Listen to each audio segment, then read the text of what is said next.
All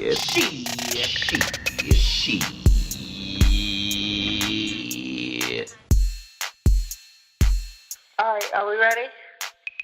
Yes. Maya? Okay. I'm here. Okay. In 5, 4, 3, 2. Oh my God, you made it. It's another episode of We Did That Shit. I'm Maya. And I'm Bibbi. Hey, Ma. Here we Hey. go.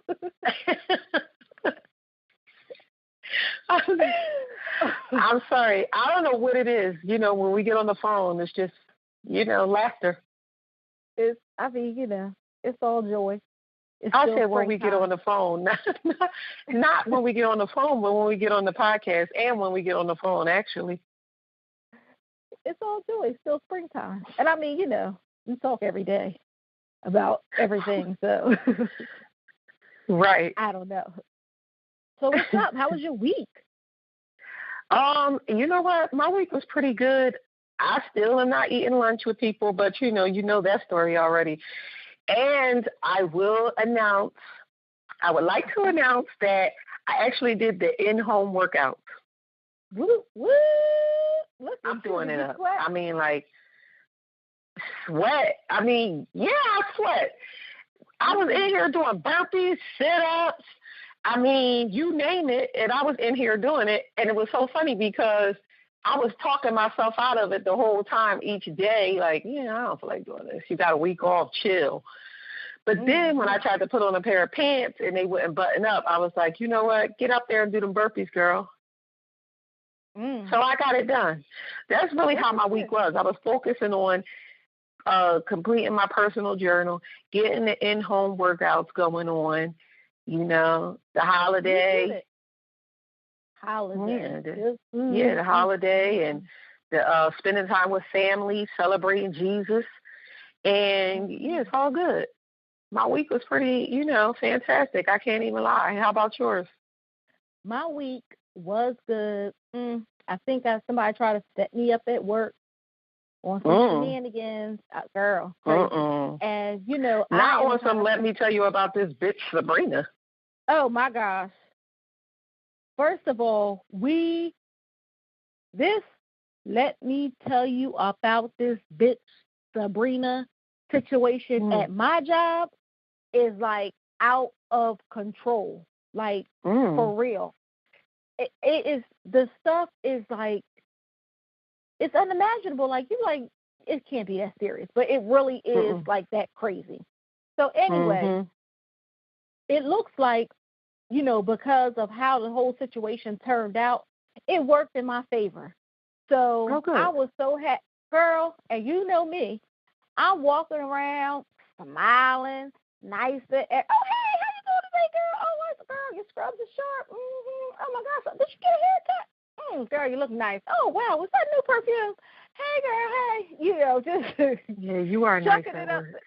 Well, it's not even being nice at work. It's like I will never let you see me sweat. You will never, ever, ever, ever get the satisfaction of seeing me nervous, sweating, mad about you.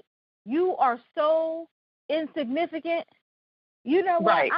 I just feel so much better today. Like, are you kidding me? You should see how nice I am to everybody. Oh, can I get that for you? No problem. Oh, did you finish that? Did you need help? Oh, you should have asked me, girl. Oh, okay. Right.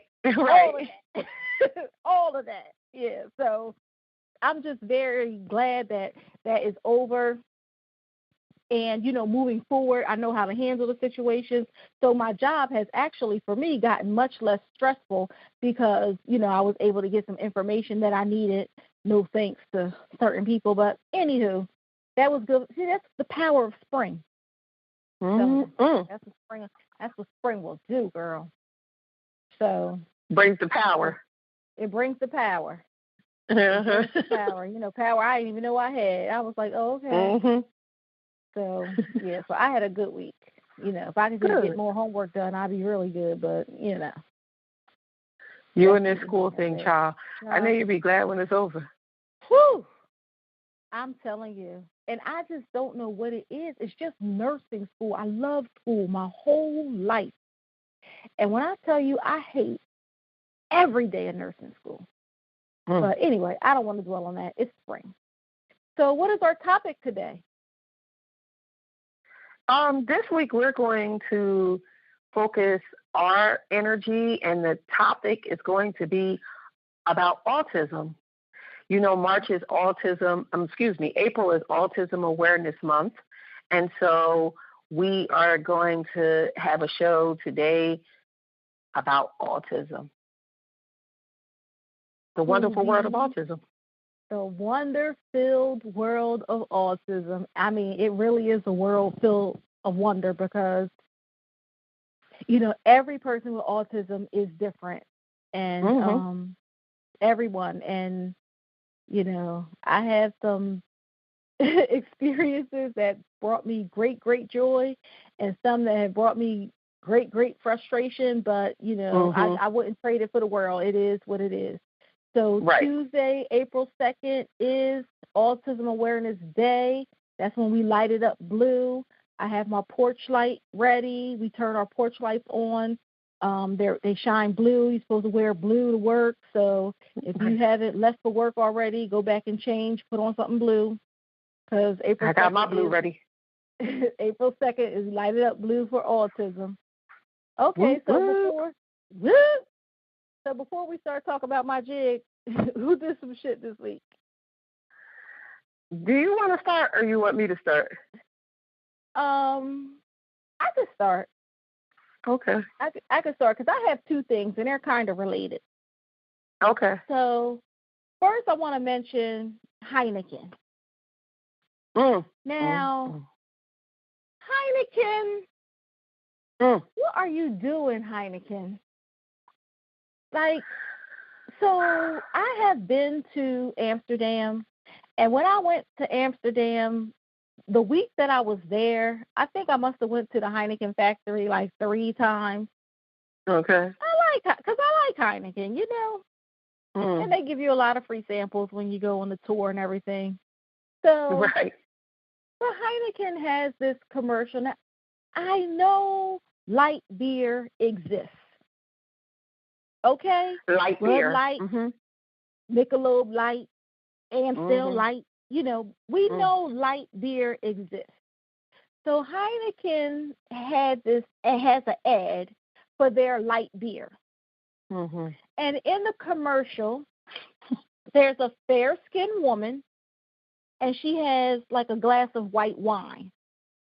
And the fair-skinned bartender sees her with, you know, the wine in front of her, and he pulls out the Heineken Light and slides it, you know, across the bar past a ebony woman with a nice short haircut, looking sharp, past an older gentleman, ebony, in the jazz band, underneath his chair, you know, past another person with ebony skin, you know, all of that. And, I mean, they're showing these people like they're honing in. The whole group of people that's in the background, they're not all African-Americans or Africans or whatever they are. They're not. They're all different colors, but they're honing in on the people with ebony skin. Right, there are 3 people in particular. Right, and they're sliding the beer past them to get to the fair-skinned woman, and they say, are you sitting there? Lighter, sometimes lighter is better. What? Heineken, did you just say the... So I'm just like, well, you know, that's it for me with the Heineken. You know, forget it. It's just a done deal. Heineken can let it go. But like now I'm starting to think, come on now. I think, are the sales down? Do you want to be in the media so you can just get some attention? Because remember how you say all attention is good attention? Like, come on now. Something. And that they're doing all of this just for the attention, because it's no way that, again, you didn't know what you were doing. The fact that, here's the thing. this one wasn't even subtle. You know, it wasn't even like, oh, okay, I'm going to take this beer and I'm going to slide it down to this woman, and it's going to pass a group of people. And then in the group, I might show a black face, or, you know, I might show a white face. I might show another black face, but I might show a Latino face as well. No, it was specifically 3 black people, a black woman with a bald head, a black man, like you said, an older gentleman that was playing in a band, and it was a black girl in a pink dress with a short haircut. And you went by each one of those people.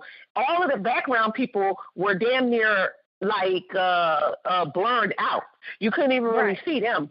You focused the camera on these 3 people who took the commercial. Obviously, they didn't know what the end results was going to be, I guess. And you did it past all of them. And then the woman is like smiling as she gets the beer in her hand. And you really put up sometimes lighter is better. Really? Better. Because all of the people that they showed weren't not only just because they were black, they were dark-skinned black people. Exactly. So there's no defense to this one.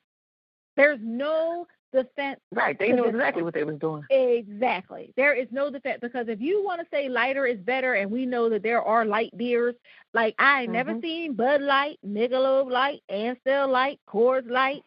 You know, I ain't never seen none of when they talk about light, they talk about beer. They talk about smooth taste, low calories. You know what I mean? Like, right. Exactly. Not like, oh, light skin, like oh, you light skin, drink this light beer because this is better for you, not the darkies.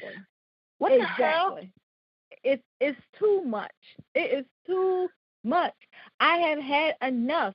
And along with that, shit just got real, because I just opened up my last bar of Dove soap. Like, well, you know, I'm not buying any more Dove ever since, you know, they called me dirty. Right. But I said that I wasn't going to throw my Dove that I had in the trash. Like, I've already contributed, you know, to their bottom line in that purchase. But I do purchase, like, a lot of it at one time, you know. So, all right. But I'm down to my last bar. Shit just got real. So it really did, because, damn, what you want to do? Exactly. Well, I chose to go with Aveeno, because they have things for sensitive skin. Their parent company is Johnson & Johnson. Johnson & Johnson does a lot for the community, even globally. They do a lot for nurses. So, I mean, they do tests on animals. But, I mean, I'm not a part of PETA? member. I'm about to say I'm not a card-carrying member of PETA, so, like, I don't like torture or anything that's, like, super unnecessary. But it's cosmetics. Like, come on. Right. You know what I mean? So I'm going to go with the Aveeno, see how that works out. I'll let you know. You know, let me know, child. It's real. I got a whole drawer full of Caress. So... Yeah, and then after that, I might be switching on over to the Aveeno, so let me know. Right. I'll let you. And you know what? It's funny because, see, you still have Caress up, but you know Dove melts real fast. It's like, now that I think about it, it's some fast-ass melting shit. Like, a bar. You open up a bar, and then the next thing you know, you be thinking, like, who's using my soap? Nobody. This is your own bathroom. It's just you in here. This is just you. And don't work out, because, you know, that was one of the reasons why I said that I don't like working out, because you got to take more shower. I'm spending more money on soap. I'm spending, well, I don't pay for water, but the point is I'm spending more money on soap. You know what I'm saying? I'm washing clothes more because I'm using more towels, more washcloths, more hand towels. It's too much. Right, it is. So, I mean, I'll keep you posted. I just opened my last bar, so there. Yeah, please keep me posted. All I have to say is that the Heineken thing, you know, the ad, if you haven't seen it, watch it. It's worth the watch, just to see the blatant racism that is in this ad. I mean, in this commercial. It's really ridiculous. And the fact that again, that they're still making it, that they're still making these types of commercials. You have seen the backlash repeated continuously. What the hell did you think was going to happen? What do you think is going to happen with you? But it goes back to what I was saying. These companies have to be doing this stuff just for publicity. It's no other logical reason why you would continue to make these types of ads when you know what is going to come out of it. But again, people are going to be outraged for the time being, and then it's going to blow over, and then it's going to be back to your regularly scheduled programs. And that's probably what they're hoping is going to happen with them, because you think people are going to stop drinking Heineken? Probably not. Billion-dollar company, $1 million company at best. People are drinking Heineken, and what they're going to do is pull the ad, apologize, put out a statement. People are going to be outraged on social media. Some people may stop drinking Heineken, but is it going to affect their bottom line? No. And it goes back to the episode that we recorded about consumer affairs. Until people start affecting these companies' bottom line, and that means not supporting the companies who are doing things in this way, then they are going to continue to make commercials like this. You saw what happened with Pepsi. You saw what happened with Sony. You saw what happened with H&M. But yet you take 3 black people, put them in a chute, pass a Heineken next by them, and then say lighter is better. Come on. They're looking for what is going to happen. They're looking for it. So, I mean, it's ridiculous. And we have to affect the bottom line in a negative way. And speaking of Sony, I was in Target today, and all the Sony electronic products was on sale. Like, everything was like price slash. It was like $150 earphones for $50. Earbuds was like $5. Yeah, all the Sony electronics. When you said something, I just noticed. Like, I was like, oh, these aren't on sale? They were like, no, just Sony. And I was like, oh. So Sony, like, if I could just get a couple pennies, I'd be all right. I mean, maybe some things are happening, which I'm happy to see, because you're right. We have to do something. We have to take a stand, and our dollar is the most powerful stand we can take in these situations. Right. No doubt about it. And in closing, Malcolm told you best: stand for something or fall for anything. Yes, that's your slogan, child. Yes, it is. It is the truth. Right, it is. So who else did some shit? Well, my who did some shit this week is, it's positive what I'm going to speak about, but it came from a negative place. I just wanted to touch really quickly on the March for Our Lives event that went down in Washington, D.C. and in several places across the country. I wanted to just shine a light on the fact that was just a positive thing to see the children, rally up, get organized the way that they have. It came from a negative place, from the latest mass shooting, the Parkland latest mass shooting.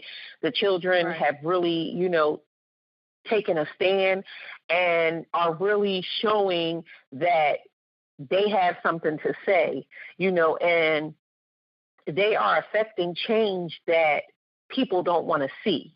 And they, you have people coming out and they're saying stuff like, oh, kids should be kids. You should stay in a kid's place. These children are radical and this, that, and the third. At the end of the day, because they don't want to be shot in school. Right. And that's what I was going to say. What has happened hasn't affected you negatively, but it goes back to something that I said before on another show, and it's the way that I feel about everything in life.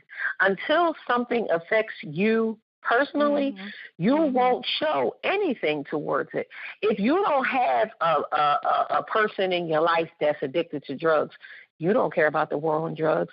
If you don't have a person in your life that has been affected by incarceration, you don't give a hell about mass incarceration. If you haven't been affected by the fact that you can't send your children to school and they get shot in school, and now kids are saying no more, it won't affect you because it didn't happen to you. Your child didn't die. But it's like, how many children have to die? How many parents have to bury their children? How many people have to bury family members in mass shootings for you to realize that we need some restriction on gun laws? See, what people are thinking is that we want to take away your guns. No, ain't nobody trying to take away your guns, but you need to have some restrictions on people obtaining guns. The fact that a person can get an AR-15 and go into a school and shoot 17 people, the fact that a person can take a rifle or, a machine gun and go into a school and shoot, how many babies died in Sandy Hook, right. and they were babies. You can't send your kid. You have children writing suicide note. I mean, not suicide note, wills or letters or goodbye letters saying, "Hey, if something happens to me today in school, this is what I want to happen to my things, and I love you, mom, and I love you, dad, and I love you, sister, brother." Children shouldn't have to face the terrors of the world. Children should be exempt from that, but they're not. They are not. And that's the reason why you have these children now that are rallying together and they're speaking their mind and they're saying no more. And, the fact that they, again, keep saying that, oh, these kids, everything in history has been young people coming together to effect change. The Civil Rights Movement were young people. Martin Luther King was young. He wasn't no old man. He was a young preacher. The children of SNCC, the NAACP, they were young people, young teenagers, young adults who got together to affect change. People that you have fighting in wars, Vietnam Wars and this, that, and the third, they were young people. Young people always affect change. And so I want to just say bravo to the children and keep it up. Because they're not listening to us, so they may listen to you, And I think that it's wonderful that they're standing up and saying no more, Right. So I think they did. I think they did an excellent job. They articulated very well, And we have to stop thinking that children can't do things, Right. If you expect excellence, they will respond with excellence. They articulated their stand very well to be children, better than a whole lot of adults, So that's absolutely right. Like, because if we don't do anything, they just going to just keep on killing me. I mean, they just don't care. Right. It's all. crazy. They just don't care. And I also want to mention the Sacramento Kings at their game last night. Did you see the T-shirts that they wore? If they said they had Stephon Clark's name, the gentleman that was shot by the police in his yard with a cell phone. In his own backyard. His cell phones look so much like an AK. I don't know. Right. But but their shirts said something like accountability, like when will we have it? And then they had his name on the back of the shirt. So shout out to them. They did that shit too, because that's right. We have to take a stand. I mean, goodness gracious. We have to. Like, how many other black men or women have to get shot down like dogs? And you shot down on your own property. You can't be in your own property. You can't send your kids to school. You can't. It all ends up with you can't, But we definitely need to hold these companies accountable, hold the police accountable, and, hold these the NRA people accountable, the people who are that we voted in. That we voted in and that we can vote out. And, midterm elections are about to come up, and you need to realize that you need to vote these people out. Vote these people out that aren't doing anything for you. Start at your local elections. They make the difference. Voting for your president is not enough. Voting for the people who are making laws and, sitting in these seats, that's what you need to pay attention to. Right. We do. And I am paying attention. And that's all I'm paying attention. Right. And, this is just crazy. But speaking of paying attention, let's get into our topic. Yep.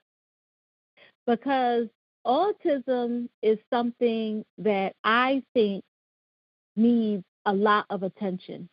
Autism is way more prevalent than people think it is. And I know I have had conversations with people, and they say, autism, what is that? That's new. We didn't have autism before, things like that. However, I think that, the label autism, the actual diagnosis of autism may be fairly new. However, we've had people, and everybody has them in their family. Like on Soul Food, Uncle Pete. Uncle Pete could function, but he just wasn't quite. You know what I mean? So sometimes if people have little behaviors that you think are strange, they don't have large deficits. So it's like, and we label them all kinds of stuff. You know what I mean? Because we just don't know what it is. But autism is something that really does help us fill in the gap. Right. For a lot of situations. Now, it does not apply to everyone. And all people with autism, they do not have all the same characteristics. Right. It's so different. Of autism. Every person with autism is different. So, personally, I have a son. I have a son who has autism. Can't tell him that, but at all. At all. So my son, he was diagnosed with, it was called PDD-NOS, pervasive developmental disorder not otherwise specified, because Jiggy will be 24 in June. Can you believe it? No, I can't. He's a whole grown man. I know. Yeah. These kids are getting old, and I'm getting young. That Benjamin Button thing really exists. Exactly. That's how I feel. Like, how are you going to be my age? What is going on? Right. So, so when Jiggy was young, and when I first took him to a specialist because something wasn't quite right, you could not get an autism diagnosis until you were 5. You had to be at least 5 years old, because some of the developmental delays that were displayed as characteristics, they said that you had to give a kid a chance. Some kids are just slower developing than others, and they may grow out of it. Right. So you can get the PDD, the pervasive, and that just means like across the board. Pervasive developmental delay or developmental disorder, whatever they called it, not otherwise specified. But then when he went back to a neurologist when he was 5, he still displayed a certain number of characteristics of the autism, and that's when he got the diagnosis at 5. Okay. So what is autism? Because a lot of people say, oh, such and such a kid has autism, they don't talk. And such a kid has autism, and, they live in a group home, and, so right.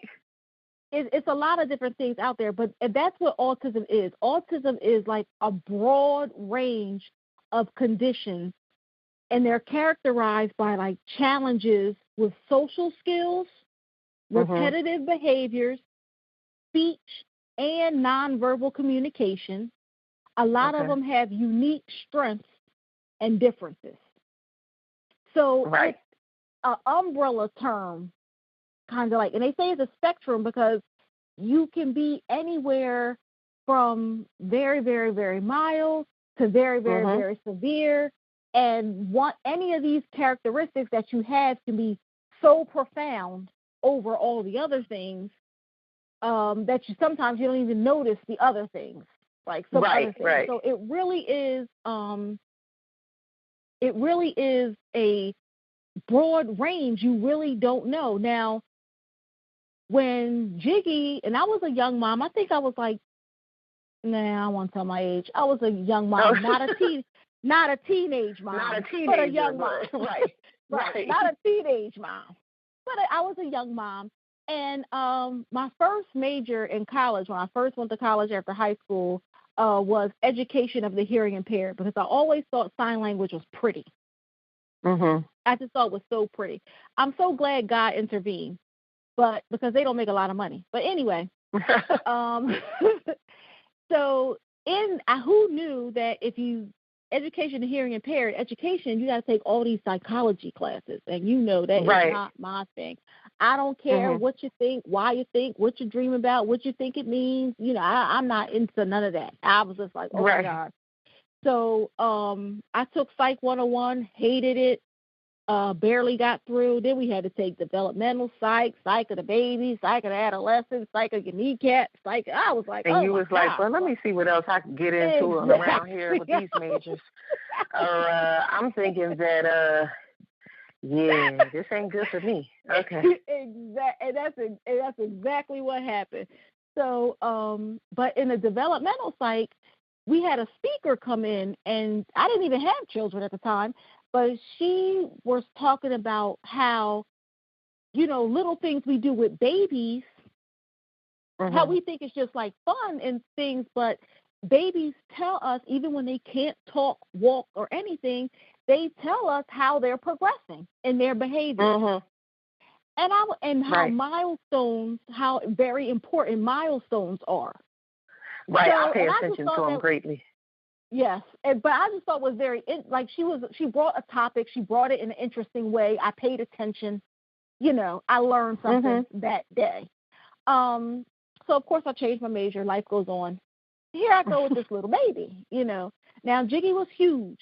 He weighed almost 10 pounds. I gained 60 pounds during the pregnancy, and I mean, the boy was just like big. They had to I pushed as hard as I can. They had to suck him out. I was like, oh my gosh. He was born wearing a 24 months. He was so long. See, this is the part of the baby conversation that I'm like, yeah, I could do without this one. Right. But everything was fine. He wasn't a crybaby, but Deja wasn't a crybaby either, so no big deal. Anything, you know, he turned 1, he's walking, he's eating, you know, it was fine. So maybe about, I don't know, 15, 16 months. I don't know what happened, but he just didn't, anything that he already was doing, he continued to do those things. Walking, eating. He didn't regress. He didn't regress at all, but he just stopped progressing.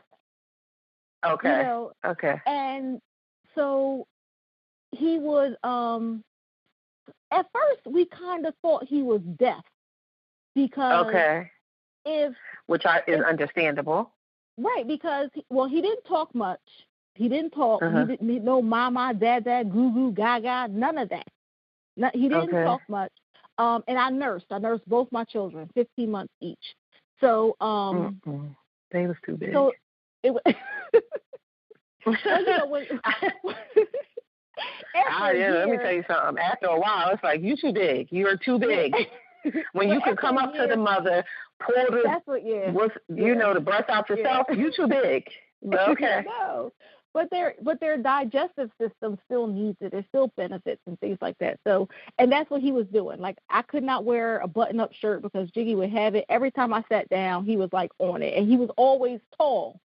So, he would just always just get milk whenever he wanted. And again, I was a stay-at-home mom, so it really wasn't, you know, a big deal. To wean him was very difficult. I took him. He had to go up to my mother-in-law's for 2 weeks. While my breast dried up, because at 15 months, he was still nursing like a newborn. It was crazy. Yeah, too much. Yeah, he was too much. Now, he wouldn't get up in the middle of the night, but it was breakfast, lunch, dinner, snack. That was what he wanted. Right. So, and he never drank out of a bottle. Both my children went from the breast to the cup. So anyway, he didn't regress, but he didn't progress. And then I just started noticing things. You know, if I say come eat and he was hungry, he'd make his little way in there. If he wasn't hungry, he would just act like he never heard me. You know, and then I would be telling, you know, we would be watching TV or, and he wouldn't be paying attention to the TV. He would be paying attention to whatever he had going on.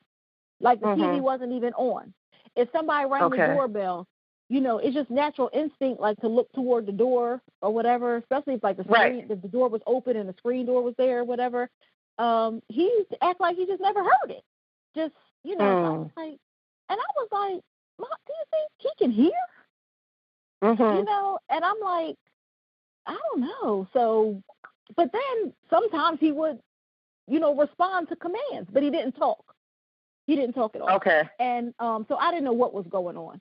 And so I took him to the pediatrician for his regular checkups and stuff like that, but he wasn't sick. And because I was, you know, I had this major, I had learned about, I mean, I already knew about the child study team, but we really talked about what they did in these classes.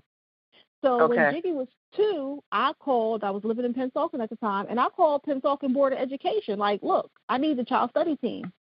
And, you know, the lady called me. Because when they go to younger, when they go to, so at 2, I'm assuming you're in daycare.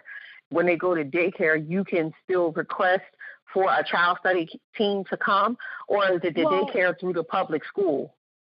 And that's when you request the child study team? No, because, you know, my kids never went to daycare because I was a stay-at-home mom. Okay, so they just went from your house to public school. Right. So I called the child study team. I was home. I called the child study team. He was 2. Deja hadn't started kindergarten yet. And I said, look, you know, I had this 2-year-old. Well, he was like maybe like 19 months. It was like maybe February, and he was going to turn 2 that June. So I called the first time, and, you know, they said, I think they start like 2.5, closer to 3 is when you can start school. Like if you had, with the child study team, you have some kind of special need. And special need is not just for children with deficits, it's also for gifted children. So if your child has a special need, then, you know, sometimes it's good to get them in school as early as possible so they can either develop what they have going on or help with some struggles that they may have because of, you know, disability. So the lady told me, like, he's a little young. He could grow out of some things. You know, call us back if you're still seeing this, you know, when he turns 2. So there was no difference when he turned 2. His birthday is June 2nd, so school was still in session, and I wanted to call before school let out because I didn't want to wait all summer, and then, you know, they have the summer schedule and all this other kind of stuff, whatever. Right. So so I called her back. I said, look, I don't see a difference. And she said, okay, well, you know, he just turned 2, but I got him on the schedule for the summer to have a full evaluation. Because come September, he'll be closer to, you know, 3 years old or whatever he could start. So that's what I did. They called. I said, you know, so they did the whole thing. So they have like a educator, a psychologist, and a all kinds. You know, the team is made up of different disciplines. They asked me a lot of questions, whatever, and of course they didn't ask Jiggy any questions, but they would just see if he could answer. Watching him, right. Commands, you know, can he ride a tricycle? Some of the things I was like, I don't know. You know, they gave him blocks. He stacked 3, 4 on top. I said, oh, yeah, I don't know. He's a genius. He gets it from me. I don't know. So after they did the full evaluation, I told him exactly why I brought him, exactly what I was seeing. You know, he would, you know, a child, when they first start walking up the steps, they put up if it's the right or left, it doesn't matter, but they put up one foot and then they meet the foot with the other foot. Then they put up one foot and they meet the foot with the other foot. Around 18 months, they should start alternating feet. You know, it's a developmental milestone. Talking. They should be saying mama, dad, goo, goo, ga. Even if you don't understand, they should be making some noises. Jiggy never said anything. He would hum somehow. Was he totally, like you were saying, you know how babies coo, you know? Right, yeah, like none of they that. coo at certain ages. He didn't do any of that. He didn't coo. He didn't coo. Now, when he got older, he would hum. And like he would, like maybe he would hum, and when he hummed, he wanted something, but he would never say anything. He just kept humming. So, you know, so the lady said, she said, look, everything you said, we saw. If you didn't say it, we didn't see it. And she said, we did an early intervention program that includes discrete trials. You know, some people don't like it. I can give you some information to read up on. I think your son will be a great candidate because he's capable of doing so many things, and we just want to get on top of this. The school also paid for him to go see a neurologist. Schools have to do that. You know, so people don't have insurances and things like that. If you have a child with special needs, whether they're gifted or have deficits, schools have to pay for these special appointments if you can't afford them. So they paid for, which is very important to know. Yeah, that's right. You have to know your rights as a parent. So, and that's when the neurologist gave him the PVD NOS. And Jiggy started school that September, and then that September, they just started kindergarten. It was like half-day kindergarten, and his little program was half-day. Girl, he was on a little school bus and everything. So cute. So how do you think that he did when he went to school? I mean, how did he do? How did he fare with other children? Because we know that autism is social, right? Social, interactions as well. So how did he do when he went to school? Yeah, no, he didn't have any friends. So the children were all with the PVD NOS. And the discrete trials was just the student and the behaviorist. That was it. So it wasn't a whole lot of group stuff. They may have had a snack together, you know what I mean? But it was things teaching them like, use your voice. They say, can he talk? I said, I believe he can talk. We went to the doctors to make sure he could hear. So they don't do the raise your hand when you hear it, left hand, right hand type thing because he's young. But there are other ways that they can test children for hearing or whatever. It turns out the boy hears just fine, just ignorant. Just was doing his own thing. Exactly. It still is. Exactly. Exactly. So, he can hear. He started discrete trials, and he started school. He started talking when he was 3. Okay. And his first words were, I want cereal. So always could eat. Right. Exactly. It still does. And and I'll never forget it because I was sitting on a sofa. I had the bills out. I was paying the bills. It was a Saturday. Monty had just got paid on Friday, and I'm sitting there, trying to make $1 out of 15 cents. Very strategic, all that kind of stuff. And he was, just standing next to me. I'm sitting on the sofa. He's standing there humming. And he was there. I knew he was there. He was humming for like 20 minutes, and I'm still focused, whatever, Deja's watching Barney, and I'm, getting stuff together. And I guess after 20 minutes, he like, this chick on my nerve. He was like, I want cereal. Deja popped her little head up, and she ran around. She was like, Daddy, Jiggy talk, whatever. And I said, God, that was some exciting. That was some excitement. Exactly. And I said, well, let me get up and get him some cereal so he can learn that if he says something, he can get what he wants. Exactly. Right. I can eat his meat. And girl, he ain't say nothing for 2 more years.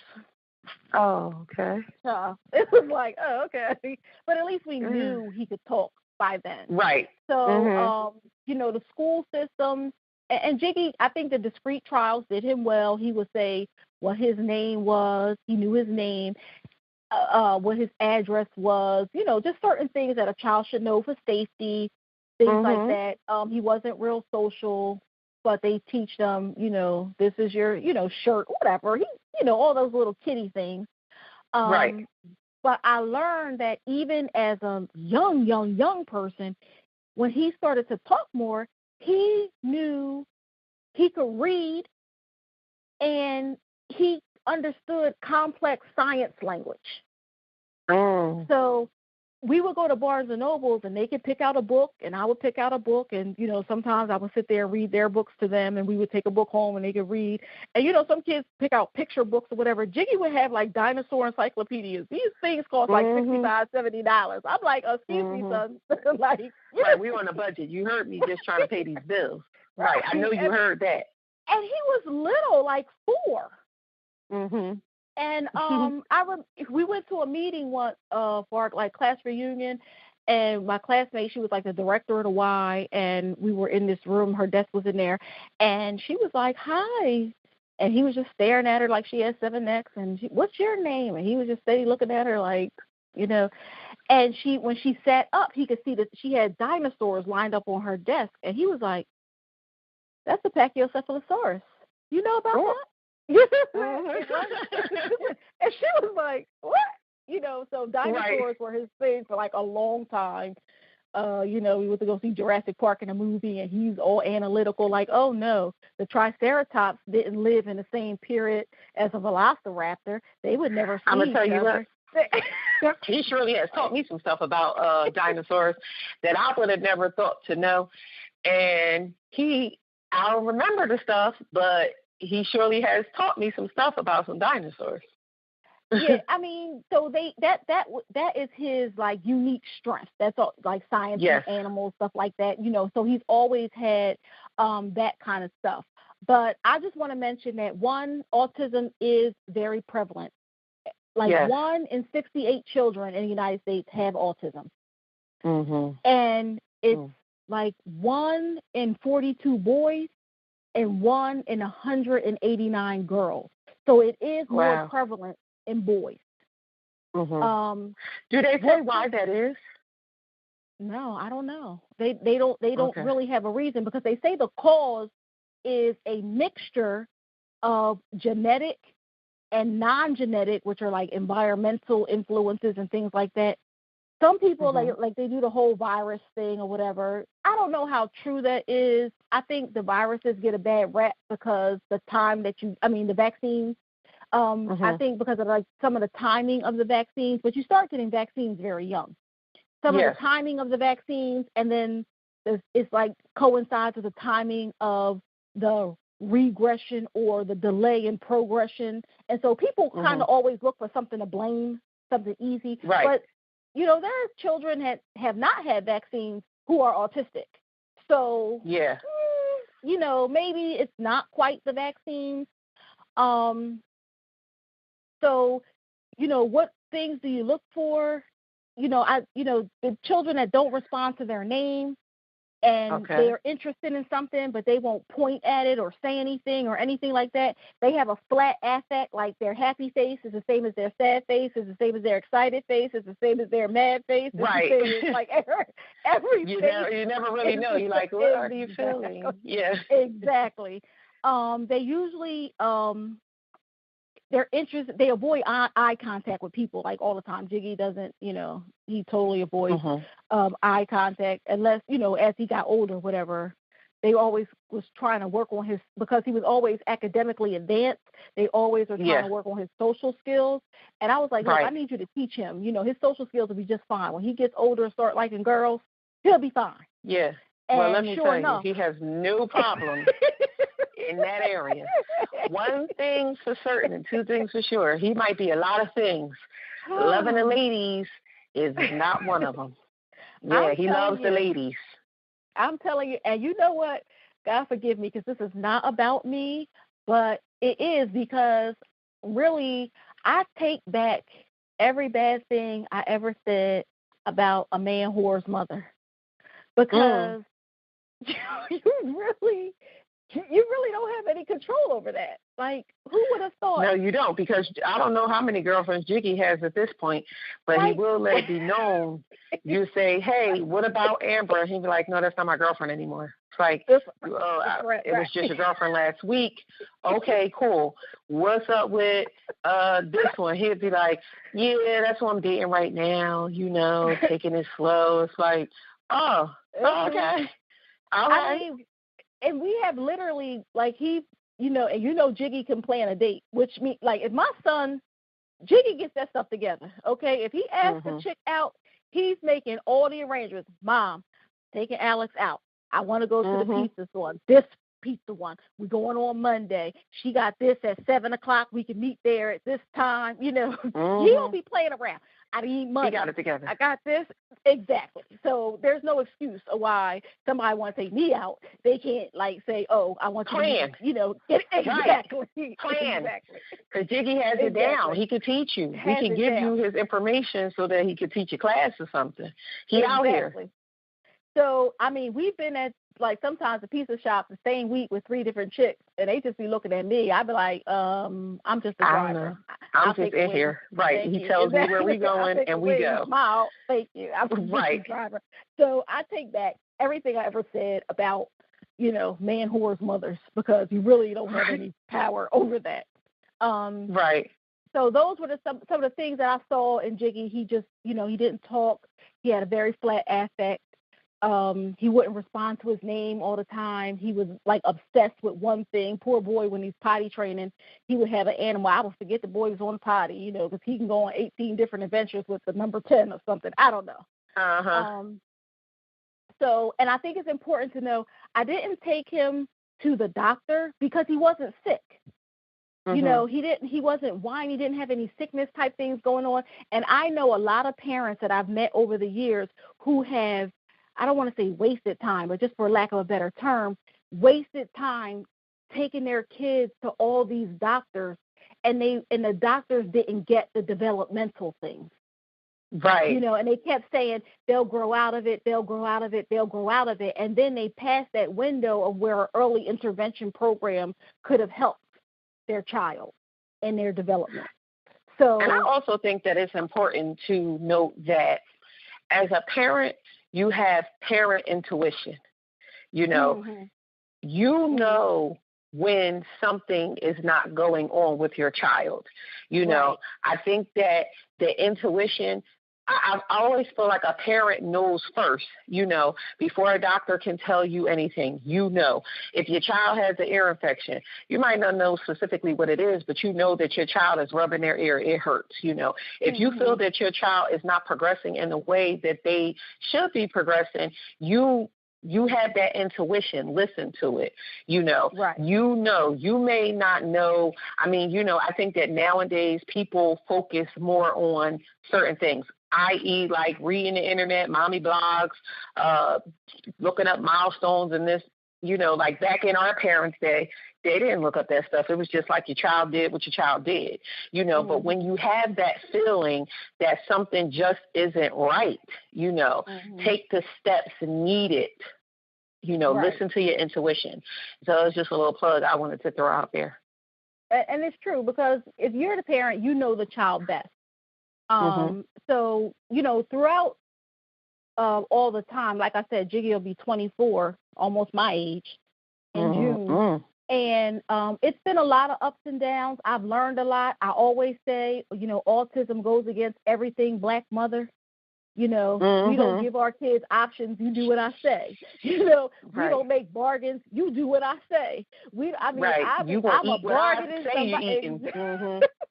I am a bargaining somebody. Do you hear me? It's like everything with Jiggy is let's make a deal.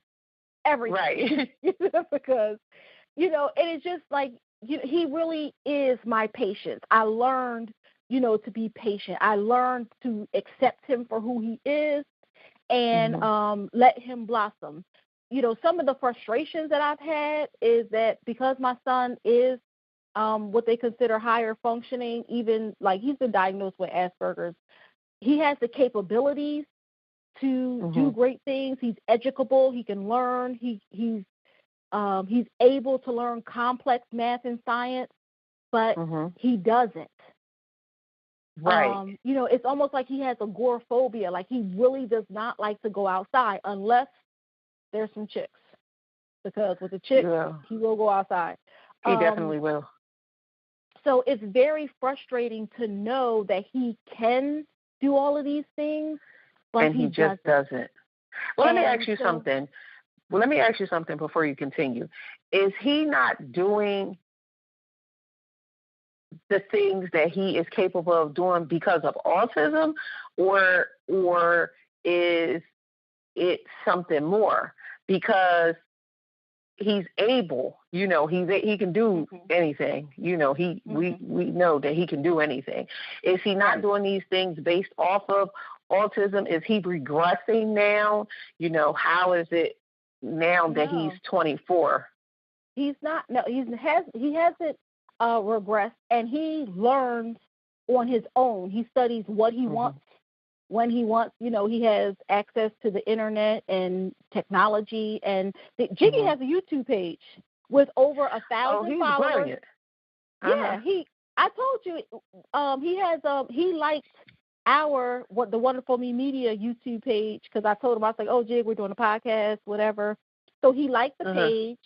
And then even our producer, she was like, do either one of you guys know? And I'm like, know how I am about my kids. Yes, my son. Why the hell you asking? Because, right. That's how I am about my kids. And she was like, oh, no, like, he has a YouTube page. I was like, yeah, I know. He does his little voiceovers and stuff. And she was like, yeah, but he has a following. Right.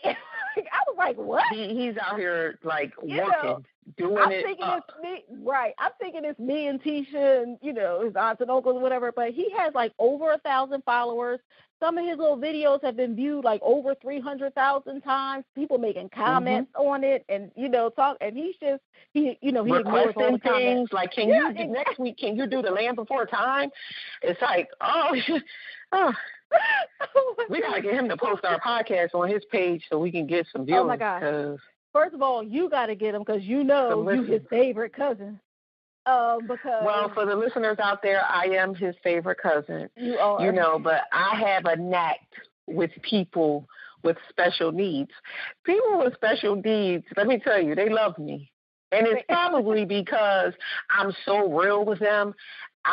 One thing that is a pet peeve of mine in life, and it's not because we have someone that we love that has special needs. We know other people who have special needs. It's not because of that. It's because I hate when people treat the handicap like it's something wrong with them. People that have a handicap, people that have a special needs, they are people. They are people. They can't do some of the things that we can do. Their brain may not work the way that some of ours works, but a lot of ours don't work either. Treat them like they are. And that's probably why they like me so much, because I'm just so regular with them. Like, hey, what's up? What you doing? Exactly. Oh, you ain't doing that? Oh, okay. Right. I say it all the time. It's about their abilities. Right. It's about their abilities. Like, whatever they're able to do, that's what you do. It's not right. About the disability. So, it's been difficult because it's been very difficult for me to find a mentor. Now, I will say that my in-laws, they are, like, naturally very shy people. Like, my ex-husband, he has a lot of personality, but they just don't do much. So some of it may be autism, some of it may be genetic. I don't know. But he doesn't. Yeah, that's true too, Joe. But he doesn't. It's very difficult for me to get him to do things. But thank God, Jiggy. And whenever I start feeling upset about things, because I still attend support groups and, conferences and things like that. And there are some parents whose children have never spoken to them, won't hug them, won't say hi, nothing, So I'm fortunate in that, my baby does those things. So it keeps me grounded. But it would be great if I can find a mentor for him, somebody, because he said he wanted to go to college. At Camden County, they have some certificate programs in, like, music production and film production and stuff like that, and he likes that. I think that if he could work in a studio somewhere where he'd be by himself, or in a booth, like being a voice actor or something like that, I think that would be great for him because he loves kids. He loves to read to kids. He's very protective of kids and family. He's very protective. And family. Exactly, because he was like, who yelled at you, Maya? Remember that? Yeah, I mean, listen, I was in the car with Bibbi. Quick story time. I was in the car with Bibbi. I don't even know what happened. I think we picked Jiggy up from his after-school program. And so he got in the car. He was in the back seat. It was like, hey, Jig, hey, Maya, and that was that. And then I proceeded to tell you a story about a lady. I was in traffic. She cut me off, and I was cussing her out. And I was like, you mother, saying every curse word combination I knew. And Jiggy, out of nowhere, was like, who cut you off, Mya? And I was like, oh, I forgot all about that part because I was so busy cussing. I forgot all about that part. So I was like, what you say? And he said, who cut you off? And I said, oh, some lady in traffic. And he was furious, like, nobody cuts my cousin off. I was like, you know what, Jig? That's what I'm talking about. If I got to go, I know you are riding. I know I can count on you. He was shaking his head like, you sure can. Let me know. Exactly. Like, that's my Jig. Exactly. Because Jiggy plays no. Oh, wait a minute. Because I asked him to help us with the podcast after I found out he had like a following and like 300,000 views and everything. And I was like, well, Jiggy, you like our YouTube channel? I said, you think you could help us out with the podcast? That's why you got to ask. He gonna say, and he was dead serious. Well, maybe you should do your podcast about saving the elephant. Yeah. And walked away.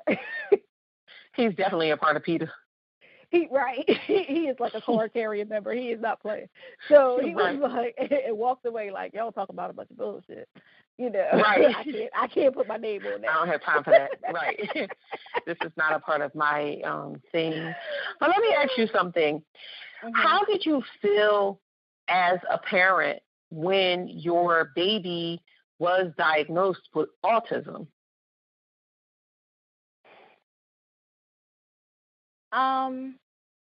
That's a good question.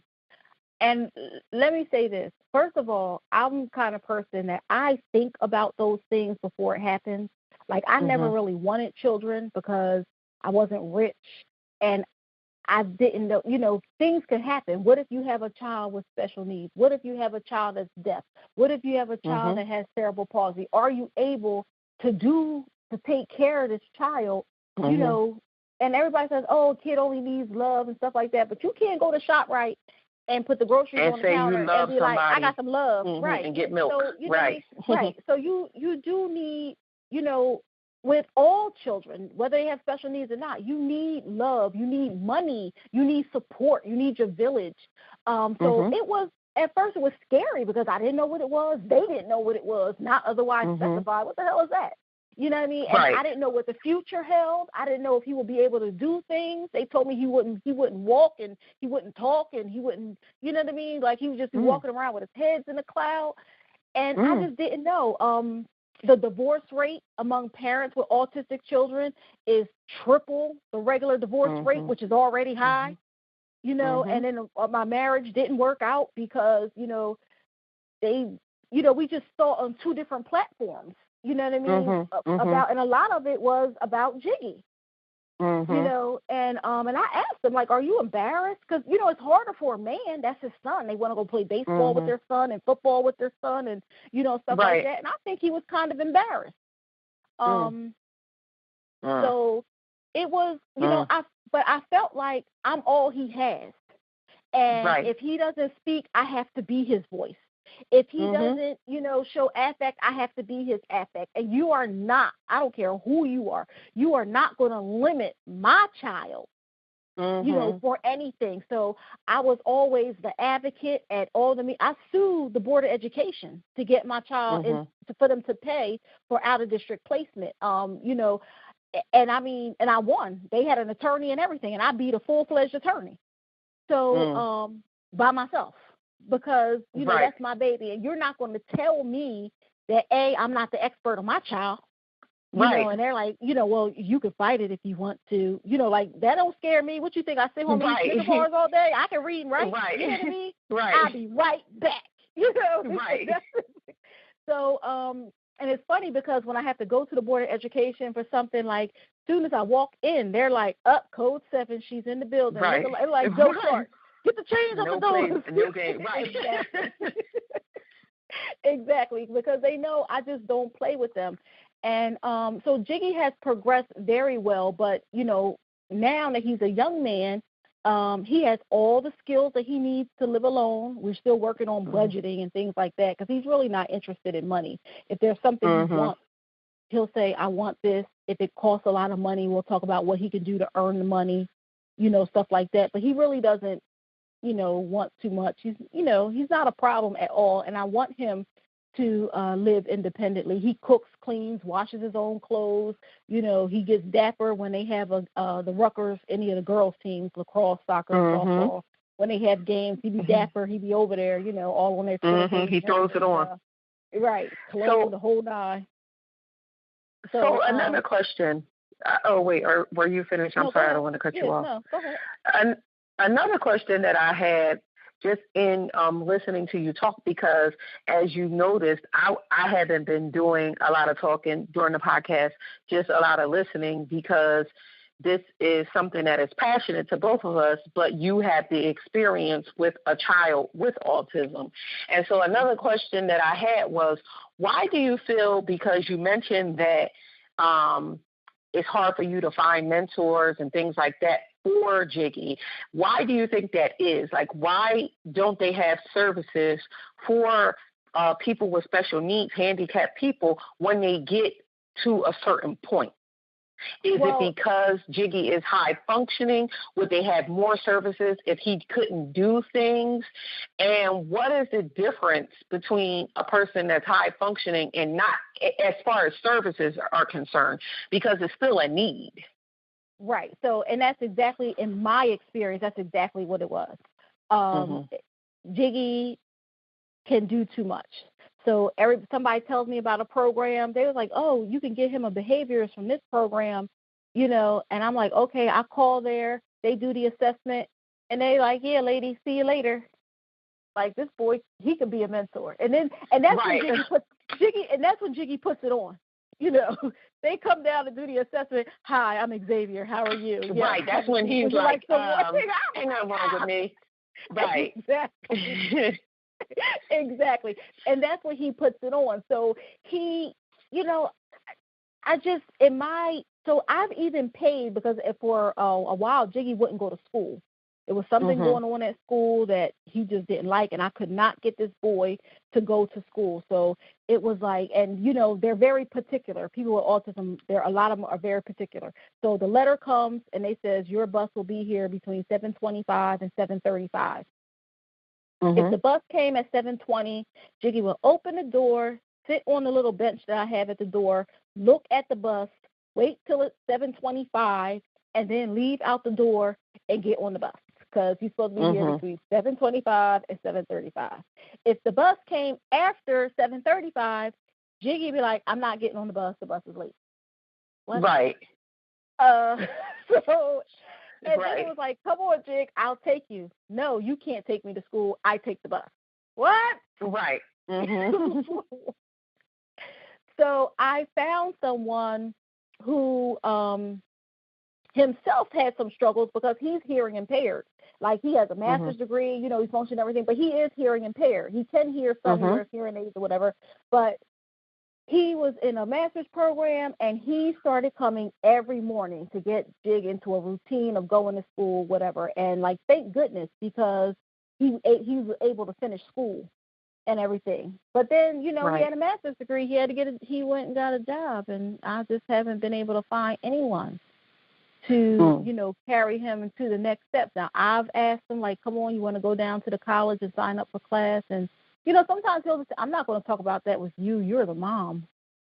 Right. So I want to give him an opportunity to express himself. And I do try to tell him, like, Jiggy, you're a young man. And he has great faith. He reads the Bible. He watches TBN and all that kind of stuff. And I tell him, the Bible says man don't work, he don't eat. Right. That's the Lord. That's not your mom. Right. So, what are you going to do? So I just would, if I could find a good mentor, I think that would be great. Just like I paid my little personal assistant, I would pay somebody. We have these colleges with these master's programs in behavior intervention and stuff like that, and don't they need clinical hours? I've called them. I got nothing, And then I still have fears. I still have big fears. Like, my son is, tall, light, and handsome, but he's a black man. He doesn't look like he has special needs. And, the community where we live, they know him. But if he walks to the 7-Eleven or something and something is going on, if a cop says, put your hands up, he's not going to put his hands up. Yeah, he's not going to do it. He's not going to, he's not going to do those things. And, like, I'm scared every time the boy leaves the house. Terrified. Right. As you should be, because it's hard enough for a black man to walk out into the world and they don't have special needs. But then when you add a person with special needs on top of that, it is a scary feeling. You can't teach, you can teach him a lot of things, but if he is not in a space socially where he's interacting with people on a continuing basis like that, except for women, he loves the ladies, not inappropriate or anything, but he will walk up to you and say, hi, what's your name? Right. I'm Xavier, like on some, you come around here often. Yeah, exactly. He got game. But that's also another fear, the women. Oh, women? But go ahead. Okay. Yeah, go ahead. No, go ahead. Finish what you were saying. No, I was just going to say, like, you don't have the same conversation with your black son that does not have special needs that you do with your black son that does have special needs.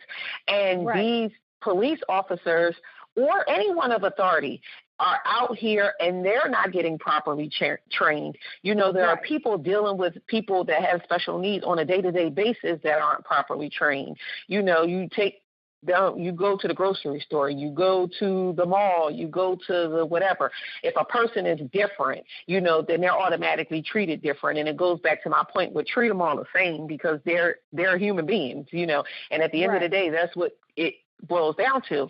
But again, you don't have the same conversation with your son that has special needs as you would with even your daughter that does it, Right. So in a situation, he's not going to know that he's not going to do what someone is telling him to do, right? And that's a part of him having autism. He's not going to. He's not going to follow your direction. Exactly. It's like, I don't know what you're talking about, and then I'm walking away. Exactly. Right. And it's scary. It's very scary, and I'm just afraid every time he leaves the house. And I'm also afraid of these girls because, we live very close to a college campus. He, and all of those sports teams, they know who he is and everything. But all it takes, first of all, he takes everything literal. So you know how girls get flirted like, oh, you're going to be my boyfriend? Well, he really is believing this. Like, oh, you about to go to second base. You know what I mean? So I don't want him to be in a situation where, I don't know, chicks say anything. They say and they do anything. And you can get to a certain point because he's still a man. Right. You know what I mean? You get to a certain point and then he changes his mind and then he keeps going because he's confused and he took what you said literally. And, I am terrified of that, like terrified. So I talk to him mostly about the girl thing. Like, Jiggy, if somebody doesn't want to be touched, don't touch them. That kind of stuff, whatever. So that is, him going outside and interacting with the police, big fear.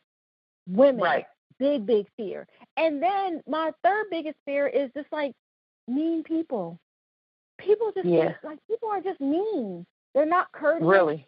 At all. Random crimes, robberies, or they're not courteous to a lot of even handicapped people that look handicapped. People in wheelchairs, they'll still fly by in their car. When my mom is in her scooter, I don't know, I can't tell you the number of times that I have almost been ready to come to blows because it's like you see her in a wheelchair. You see her in a scooter. You see her walking with her walker, and you have no courtesy. But I'm going to tell you one thing for certain, two things for sure, and you could take this to the bank and cash a check with it. You're not going to do it to my mom. You're not going to do it to my mom, and you really aren't going to do it to anybody that is handicapped around me. Have courtesy for people who have a handicap, because as my mom says all the time, and you will hear this many times from me on this podcast, everybody gets a turn. That is my mom's saying. Everybody gets a turn. You don't know if you have a new child that your child will have autism. You don't know if you have a child and your child has Down syndrome. You don't know if something happens to you and you have to be in a wheelchair. You don't know if your person is going to lose their hearing suddenly, become blind suddenly. Treat people with courtesy, Exactly. Treat people as the way that you would want to be treated. We know that it's a lot of cruelty in this world, but treat people the way that you would want to be treated. And it's a shame because, as you stated, Jiggy to look at him, you would never know that he is autistic. And it's a lot of children or a lot of adults. You'll never know that something is wrong with them, and so that makes it harder because then people expect certain things that you can't, do, So. Right. And so, I'm sorry, I didn't mean to cut you off and go on that rant, but it's true. But it's true because it doesn't just affect Jiggy, and that's what I'm saying. Handicapped people in general, people are just mean and they're inconsiderate, and it's scary to me because now one thing Jiggy will do is defend himself. If he feels like you're in his face or something like that, he ain't no punk.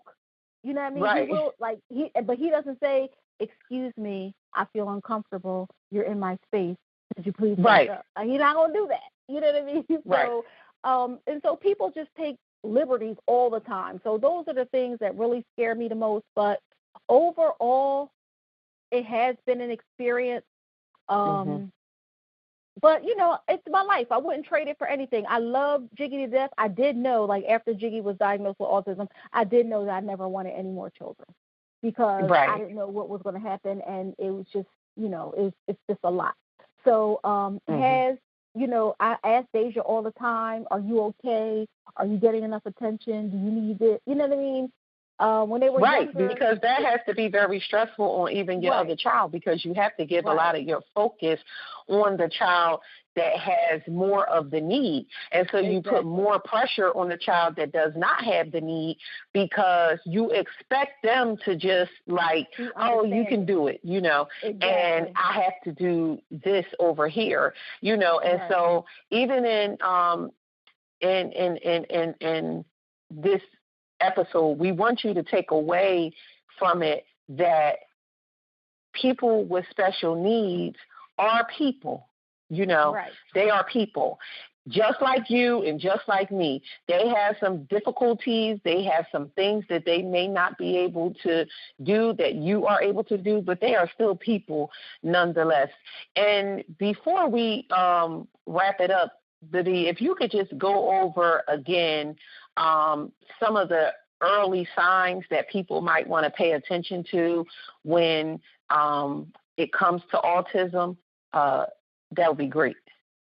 So when children don't respond to their name, and I'm talking like babies, things that babies can do, when they don't respond to their name, when they don't point at objects that they're interested in, they'll just stand there.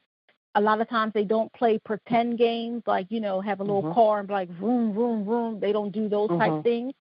They avoid eye contact with people. They're just not social. You could be in a group and then your child is like over here to the side. And especially if they're not talking, if they're not cooing, now Jiggy laughed. Like kids, he would laugh, but he did not mama, dada, goo goo, gaga. Nothing. He didn't. So those are just things that, and again, might not want to take them to the doctor, but certainly there are things called like developmental pediatricians that may be a little more helpful if your child is not making, milestones. Okay. So, yeah. And like you can look on like autismspeaks.org. They're like one of the bigger organizations. They have a lot of information on autism, what to do and stuff like that, resources and things like that. And, and don't forget to light it up blue. If you have not left for work, go back and change your clothes, put on something blue.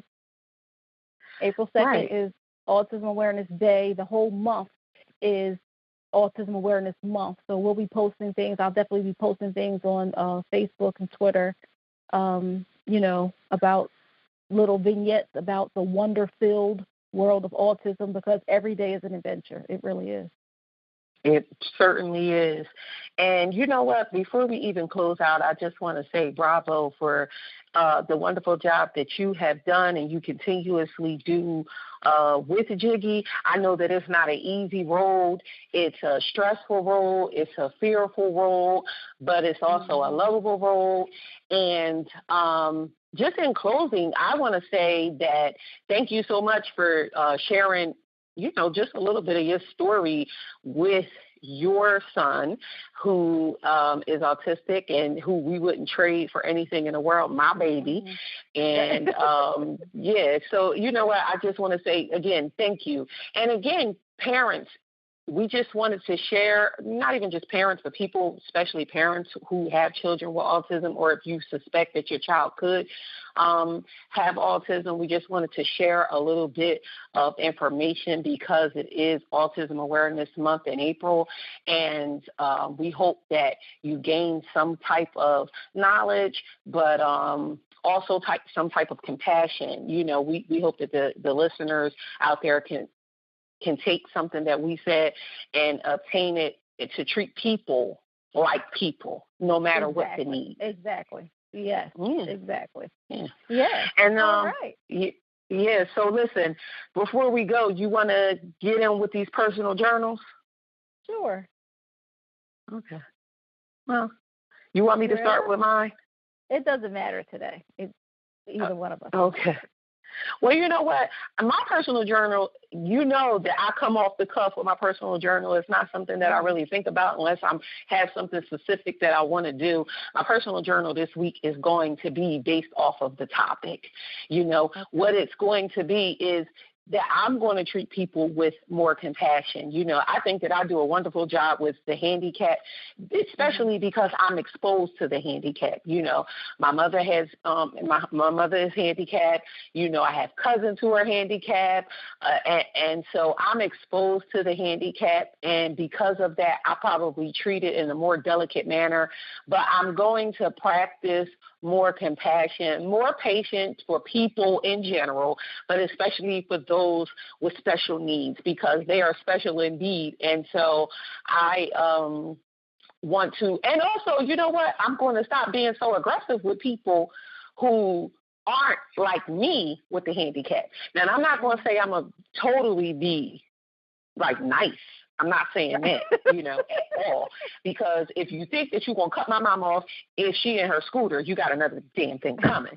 But some people don't know. Again, we talked about if I was out with Jiggy, you wouldn't look at him and say, oh, he has special needs, right?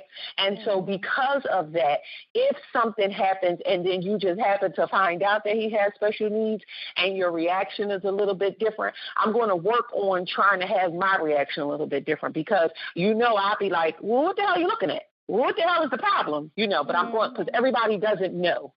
Everybody doesn't know everything, and everyone is not exposed to the wonderful people that we're exposed to.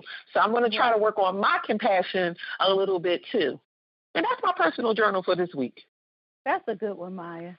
Mm-hmm. Well, my personal journal this week is, I'm going to keep it short and sweet. It is on my vision board. It says, dare to take the leap. Because even though I do not have low self-esteem, I'm not shy or anything like that, sometimes when we want to do things, fear of the unknown mostly kind of holds us back. We don't know how it'll be received, if it's okay for you to do it, but you kind of want to do something, and you're like, oh, if I do that, then they're going to think I'm doing this. And, there's so many things that go, that just scramble in your mind. And sometimes those things stop you from taking the leap and doing it. So, the situation that I had at work, I said, you know what? It is what it is. I'm going to go ahead and do it. And I did it, and the outcome was great. Now, it's work-related that I can't share, but it's like some things at work I can share, some things I can't. But I'm so glad I did it. And the verse that I have attached to my dare to take the leap is Proverbs 3, 5, and 6 that says, trust in the Lord with all your heart and lean not on your own understanding. In all your ways acknowledge him, and he will make your path straight. Because I kept going back and forth, back and forth, back and forth. Like, what should I do? How should I do? What should I do? How should I do? And I was like, you know what, Lord? You know my intention. So I'm saying just bless the intention. And I did it, and it worked out fabulous. So even though work is still a little stressful, it's just a much better place for me to be because, I encourage everybody, especially because it's springtime now, so, I got even more gusto. Dare to take the leap. Dare to take the leap. Give it a try. Whatever it is, give it a try. So that's my personal journal for this week. Yeah. Well, listen, I'm feeling it. I'm a dare to take the leap myself on a couple of things, but we'll talk about that on a later show. So we're going to go ahead and get out of here because there's some stuff, girl. So we're going to go ahead and get out of here for this week. We hope that you enjoyed this week's show. I'm going to give you the spill once again. Don't forget to follow us on all social media platforms. You can follow us on Facebook, Instagram, and Twitter, not and or and. Follow us on all social media platforms. We're at We Did That Shit. Again, Facebook, Instagram, and Twitter is one word, We Did That Shit. And we hope, again, that you got something great from this topic that we wanted to bring awareness to. If you have any questions that you think that we can answer specifically to Bibbi because she would be more of the expert, send them. If you have stories of your own child with autism, you have, something that you want to share with us, send us an email with anything, all of your questions, all of your comments to wedidthatshit@gmail.com. Again, it's one word, wedidthatshit@gmail.com. Let us know if you're liking the show, if you're not liking the show, got something you want us to talk about, send us an email. Hit us on the social media, all that good stuff. You can hit me on social media. I can be reached at MyMy13. That's MYMY13. And I'm at Bibbi Mya. That's BIBBIAMINA. Yeah, so hit us up. And again, do not forget, we can't stress this enough, do not forget to like the show, subscribe to the show, rate the show. We need you out there. We need your support. Let us know what you're thinking. And always remember, we'll be here same time, next week. Remember, be great this week and light it up blue. Do that shit. We Did That Shit podcast is produced and edited by Selena Singleton and brought to you by Wonderful Me Media. Wonderful Me Media. What's wonderful about you?